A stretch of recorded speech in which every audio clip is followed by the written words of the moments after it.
اللہ کے خوف سے رو کر گزارو، خشیت ربانی سے گزارو۔ مولا مشکل کشا جن کے بارے میں سرکار نے فرمایا جس کو علی چٹھی دیں گے وہی جنت میں جائے گا، وہ علی رات کے آخری پہر میں اللہ کے خوف سے ایسے روتے تھے جیسے کسی کو سانپ ڈس لیتا ہے تو کیسے وہ تڑپ تڑپ کر روتا ہے، مولائے کائنات اللہ کے خوف اور اللہ کی خشیت سے ایسے روتے تھے۔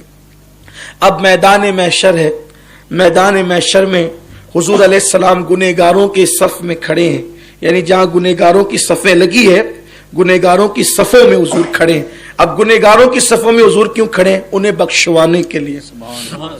حضور گنہگاروں کی صفوں میں، آقا علیہ السلام ان کی حمایت کے لیے، تائید کے لیے گنہگاروں کی جو صف لگی ہے حضور وہاں پر کھڑے ہیں۔ کیوں؟ اے اللہ اس کو بخش دے۔ نیکوں کی جو صفیں ہیں اس میں حضور نہیں ہوں گے، حضور گنہگاروں کے پاس ہوں گے۔ اور کیونکہ بھائی جب کسی کی وکالت کرتا ہے وکیل تو صرف سمجھانے کے لیے ہو رہا ہے۔ میں کہہ چکا ہوں کہ حضور مقدمہ لڑنے والے وکیل نہیں ہے، حضور ہمارے کارساز ہیں، حضور ہمارے کام بنانے والے، بگڑی بنانے والے، وہ ہمارے شفیع ہیں۔ لیکن سمجھا رہا ہوں کہ جب کوئی وکیل مقدمہ لڑتا ہے کسی موکل کا جو ہے تو وہ اس کے پاس کھڑا رہتا ہے۔ یا یوں سمجھ لیں کہ ایک لڑکا ہے اسکول میں، اس نے کوئی غلطی کی اور اس ٹیچر نے کہا کہ چلو کلاس روم کے باہر جاؤ، آئندہ اسکول نہیں آنا، تمہیں خارج کر دیا جائے گا۔ اب محلے کا کوئی بڑے سے بڑا عالم ہو، مفتی ہو، شیخ الحدیث ہو یا کوئی لیڈر ہو، جب اس بچے کا سفارشی بن کر وہ جائے گا تو وہ تو اس کو ساتھ میں لے جائے گا نا، ہاتھ پکڑ کے ساتھ میں لے جائے گا، اور جس کے پاس کھڑا ہوگا تو اس کو لے کر کے کھڑا ہوگا، یار معاف کر دو، یار اسے ایسے ہوگا نا، اس کو معاف کر دو۔ تو حضور علیہ السلام جب گنہگاروں کی شفاعت کریں گے تو چونکہ حضور کو کھڑے رہنا ہی ہے گنہگاروں کے پاس، گنہگاروں کی جو صفیں ہیں حضور کو رہیں، کیونکہ سفارش جس کی ہوتی ہے اس کے قریب کھڑے ہو کر کے اللہ اسے بخش دے، اللہ اسے بخش دے۔ تو جو نیک لوگوں کی، بہت متقی لوگوں کی جو صفیں دور ہوگی تو وہ اپنی صفوں سے نکل کر آئیں گے اور گنہگاروں سے کہیں گے ایک کام کرو کہ آج آپ کے کچھ گناہ ہمیں قرضے کے طور پہ دے دو، ہمارے آپ کے کچھ گناہ ہمیں قرضے کے طور پہ دے دو تاکہ ہمیں بھی حضور کے قریب کھڑے ہونے کا موقع ملے۔ معاذ اللہ اس کا یہ مطلب نہیں کہ ہم گناہ کرتے رہیں، استغفر اللہ، یہ نہیں کہہ رہا ہوں، استغفر اللہ، الیاذ باللہ، ہم گنہگار ہی ہیں، ہم نماز بھی پڑھتے ہیں تو ہم سے گناہ ہوتا ہے، حالت نماز میں بھی ہم سے گناہ ہوتے ہیں، ہمارا حال یہ ہے۔ تب یہ نہیں کہ آپ جو ہے وہ سوچے کہ یار وہ تو نیک لوگ آئیں گے گناہ قرض کے طور پہ مانگنے کے لیے تو چلو ذرا بیلنس کرتے چلتے، لا الہ الا اللہ، استغفر اللہ، اس کو ایسے نہیں سمجھے آپ، ایسے نہیں کریں، کیونکہ گناہ کی وجہ سے کبھی کبھی انسان کی موت کفر پر ہوتی ہے۔ تو گناہ قصدن نہیں کرنا، ہم تو نماز پڑھتے ہوئے بھی گناہ کرتے ہیں، ہم تو روزہ رکھتے ہوئے بھی گناہ کرتے ہیں، ہم تو زکوٰۃ دیتے ہوئے بھی گناہ کرتے ہیں، لیکن ہمیں شعور نہیں ہوتا، ہر وقت ہم سے گناہ ہوتا رہتا ہے۔ ابھی میں تقریر کر رہا ہوں، بیٹھ کر کے تقریر کر رہا ہوں، بہت ممکن ہے کہ نہ آپ کو محسوس ہو رہا ہے نہ مجھے محسوس ہو رہا ہے، ممکن ہے کوئی بات ایسی نکل جائے کسی کو محسوس نہ ہو اور وہ گناہ میں لکھی جائے، دل میں کوئی خیال ایسا آ جائے وہ گناہ میں لکھا جائے، نگاہ کسی طرف اٹھ جائے وہ گناہ میں لکھی جائے، یہ ہوتا ہے۔ تو بہرحال جو بہت نیک اور متقی ہوں گے وہ گنہگاروں سے آ کر کہیں گے کہ ذرا کچھ گناہ ہمیں قرض کے طور پر دے دیں تاکہ ہمیں بھی حضور کا قرب، ہم حضور کے قریب کھڑے ہونے کا ہمیں موقع نصیب ہو جائے۔ تو امام اہل سنت محدث بریلوی امام احمد رضا یوں اس کو بیان کرتے ہیں، کیا ہی ذوق افزا شفاعت ہے تمہاری واہ واہ، کیا ہی ذوق افزا شفاعت ہے تمہاری واہ واہ، قرض لیتی ہے، قرض لیتی ہے گناہ، قرض لیتی ہے گناہ۔ آپ نے اب تک قرض کے طور پہ چاول لیتے ہوئے دیکھا ہوگا، روٹی لیتے ہوئے دیکھا ہوگا، پیسے لیتے ہوئے دیکھا ہوگا کہ یہ دے دو، قرضہ دے دو، لیکن قیامت کے دن قرض لیتی ہے گناہ، پرہیزگاری واہ واہ، پرہیزگار اس دن گناہ کو بطور قرض مانگ رہے ہوں گے، کیا ہی ذوق افزا شفاعت ہے تمہاری واہ واہ، قرض لیتی ہے گناہ پرہیزگاری واہ واہ، صدقے اس اکرام کے، قربان اس اکرام کے، صدقے اس انعام کے، قربان اس اکرام کے، صدقے اس انعام کے، قربان اس اکرام کے، ہو رہی ہے دونوں عالم میں تمہاری واہ واہ، ہو رہی ہے دونوں عالم میں تمہاری واہ واہ۔ تو اب شفاعت ہو گئی۔ اچھا شفاعت ہوگی تو ایک یہ بھی ہوگا، صرف اشارہ، بڑا پیارا موضوع ہے، خوبصورت موضوع ہے۔ موت مومن کی بڑی حسین ہے، کہیں سے کہیں تک نقصان نہیں، صرف حضور کی محبت میں خاتمہ ہو، ایمان پر خاتمہ بس۔ تو شفاعت ہو رہی ہوگی، جب شفاعت ہو رہی ہوگی تو ایسا بھی ہوگا کہ حضور علیہ السلام کسی کی نیکیوں میں جب کمی دیکھیں گے تو اپنی نیکیاں نکال کر اس کے نام اعمال میں ڈال دیں گے، اپنی نیکیاں۔ یا اللہ، ان کی تو ایک نیکی بھی کائنات کی سب لوگوں کی نیکی سے بڑھ کر ہے، تو اپنی نیکی نکال کے اس کی نیکی میں ڈال دیں گے۔ تو اب اپنی نیکی نکال کر، ابھی جیسے آپ یوں سمجھے اس کو کہ ایک بندہ کھانا کھا رہا ہے، اللہ کرے اگر مثال میں کوئی غلطی ہو تو میرا اللہ مجھے معاف کرے، لیکن صرف سمجھانے کے لیے کہہ رہا ہوں، ملانے کے لیے نہیں کہہ رہا ہوں، صرف سمجھ جائیں آپ۔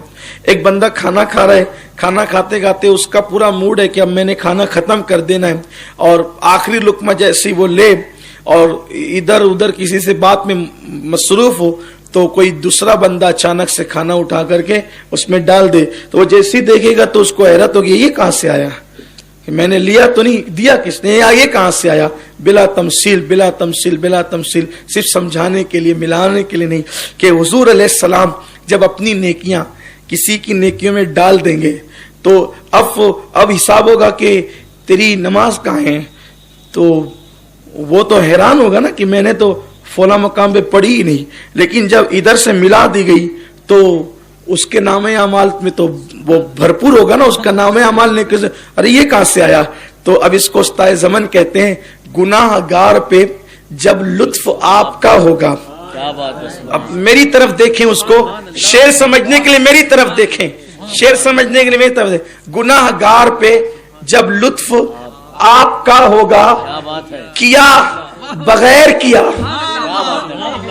جو گناہ کیے تھے سب ختم، کیونکہ حضور نے جو اپنی نیکیاں ڈال دی ہے، ہائے ہائے، حضور نے جو اپنی نیکیاں ڈال دی ہے، کیا جو گناہ کیے تھے، بغیر کیا، بے کیا، کیا ہوگا، کیا بغیر کیا، گناہ گار پہ جب لطف آپ کا ہوگا، لطف آپ کا ہوگا، جس پہ لطف ہوگا، گناہ گار پہ جب لطف آپ کا ہوگا، ان پہ لطف کیسے ہوگا جو نبی کو اپنی طرح کہہ کے گالیاں دیتے ہیں، ان پہ لطف کیسے ہوگا جو لوگوں کو رسول اللہ سے دور کرتے ہیں، ان پہ لطف کیسے ہوگا جو نبی پاک کے علم کا انکار کرتے ہیں، ان پہ لطف کیسے ہوگا؟ لطف تو ان پہ ہوگا جو یہاں نبی کی میلاد کرتے تھے، نبی پہ مر مٹتے تھے، نبی کی محفلیں سجاتے تھے، نبی پاک پہ درود پڑھتے تھے، نبی پاک کی محبت میں خود سرشار رہتے تھے، اولاد کو نبی پاک کی محبت سکھاتے تھے۔ تو گناہ گار پہ جب لطف آپ کا ہوگا، کیا بغیر کیا، جو گناہ کیے تھے بغیر کیا، بے کیا، کیا ہوگا، اور جو نیکی نہیں کی تھی وہ بھی کی ہوگی، اس لیے کہ رسول اللہ نے اپنی نیکی کا صدقہ اس کو عطا کر دیا ہوگا، کیا بغیر کیا، بے کیا، کیا ہوگا۔ اور اختتام پر چلتے ہوئے اب انہی کی نسبت سے پھر یہ بھی ہوگا کہ کہتے ہیں کہ غلام ان کی عنایت سے چین میں ہوں گے، غلام ان کی عنایت سے چین میں ہوں گے، عدو حضور کا آفت میں مبتلا ہوگا، اور میں ان کے در کا بھکاری ہوں، میں ان کے در کا بھکاری ہوں، فضل مولا سے حسن فقیر کا جنت میں بسترا ہوگا۔ اب محشر سے نکلے، جنت میں جانے کی بات آئی۔ اچھا، جب میدان محشر ہی میں ہوں گے، میدان محشر ہی میں ہوں گے تو ایک نظارہ اور ہوگا کہ حضور علیہ السلام میدان محشر میں اپنے پیاسے امتیوں کو اپنے ہاتھوں سے جام بھر بھر کے پلا رہے ہوں گے۔ یہ ہے میدان محشر، یہ ہے سب۔ مگر ایک بات بتاؤں، آپ کہیں گے حضور کے ہاتھ سے جام کوثر بھی چاہیے، چاہیے کہ نہیں چاہیے؟ کتنے لوگوں کو چاہیے اب ذرا مجھے بتائیں؟ کوثر چاہیے؟ ہاتھ نیچے کریں۔ جنت چاہیے؟ بوٹا جس کو چاہیے بس وہی ٹھیک ہے۔ حضور کا دیدار چاہیے؟ ٹھیک ہے، اللہ کا دیدار چاہیے، یہ سب ملے گا کب؟ سب ملے، اس کے لیے مرنا پڑے گا. کیا بات ہے، کیا بات ہے، سبحان اللہ. اس کے لیے، اور آپ مرنا چاہتے نہیں. اب ایک پل ہے، ادھر اتنی نعمتیں ہیں، ادھر کچھ نہیں ہے. اب جب تک یہ پل پار کرنے کی ہمت نہیں کرو گے اس وقت تک یہ نعمتیں نہیں ملے گی. اسی پل کو موت کہتے ہیں. اب اپنے اندر ہمت پیدا کرو وہ پل پار کرنے کی، اور وہ پل جو ہے کوئی نقصان دہ پل نہیں ہے. وہ پل جو ہے کوئی نقصان، دیکھو یہ جو اس پار ہے نا، اس پار کی جو دنیا ہے، جنت میں داخل ہونے سے پہلے، جنت میں سفر کرانے سے پہلے میں آپ کو یہ بات بتا دوں، اس پار کی جو دنیا ہے یہ خواب ہے. کیا ہے؟ خواب. اس پار کی دنیا حقیقت ہے. لیکن خواب دیکھنے والے کے سامنے حقیقت ہمیشہ پوشیدہ رہتی ہے. جیسے مثال کے طور پہ میں اپنے گھر میں سو رہا ہوں، میرا پلنگ ہے، اس پہ گدا ہے اور میں اس پہ سو رہا ہوں، آنکھ بند کر کے سو رہا ہوں، اور میں اپنے آپ کو جنگل میں دیکھ رہا ہوں. حالانکہ میں وہ کمرے میں، میرے بچے میرے ارد گرد ہیں، میرے گھر والے میرے ارد گرد ہیں، میں سیف ہوں، محفوظ ہوں میں. لیکن خواب میں نے جنگل میں اپنے آپ کو دیکھا، شیر ہے، چیتے ہیں، ہرن ہیں، کتے ہیں، بلی ہیں، سب مجھے وہ ڈرا رہے ہیں، لیکن میں سیف ہوں. بولو ایسی حالت میں جو حقیقت ہے وہ خواب دیکھتے وقت میری نظروں سے پوشیدہ ہے. صحیح ہے؟ خواب دیکھتے وقت انسان کو حقیقت کا ادراک نہیں ہوتا، یعنی حقیقت کا پتہ نہیں ہوتا. اب مثال کے طور پہ ایک بندہ ہے جو ٹاٹ کے بستر پہ سو رہا ہے اور خواب دیکھ رہا ہے کہ میں دلی کے تخت پہ بیٹھا ہوں، تو بولو کہ وہ ٹاٹ کا بستر بدل جائے گا خواب کی وجہ سے، یہ نرم گدا بدل جائے گا جنگل دیکھنے کی وجہ سے؟